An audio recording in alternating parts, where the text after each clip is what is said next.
C'est une étape décisive que vient de franchir le travaux de réhabilitation et de construction de la nationale numéro 1 sur le tronçon Kamina-Kabondo-Dianda, long de plus ou moins 100 km.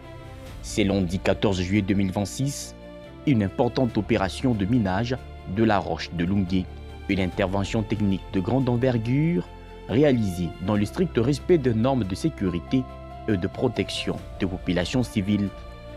Bien avant le déclenchement de l'explosion, les responsables des entreprises mobilisées ont tenu une réunion technique sur le site afin de coordonner l'ensemble des opérations. Cette séance de travail a permis le déploiement des éléments de la police nationale congolaise chargés de sécuriser le périmètre et d'interdire tout accès dans un rayon de 200 mètres autour de la zone de minage. Après la mise en application de toutes les mesures préventives et l'utilisation de cartouches explosives dûment autorisées, L'entreprise est venue de Colombie. Là, ils sont en train déjà de poser des explosifs dans les sous-sols afin que nous puissions maintenant passer à exposer cela pour obtenir maintenant les graviers et les moellons.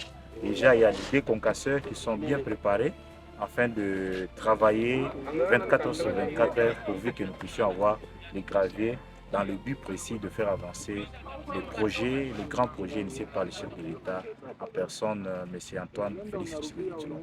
l'opération se déroulait avec succès, sans incident, témoignant du professionnalisme et du respect de procédures de sécurité. L'objectif de ce minage était de produire le matériau rocheux indispensable à l'aménagement de la chaussée, contribuant ainsi à l'accélération de l'exécution de ces chantiers d'intérêt national.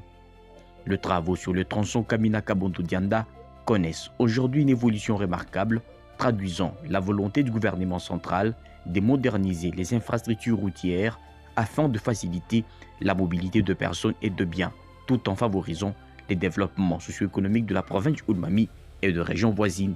À travers cette opération Russie, Geston et Crec 9 réaffirment leur engagement à exécuter les travaux selon les standards techniques requis dans le respect des exigences sécuritaires et la protection des communautés riveraines.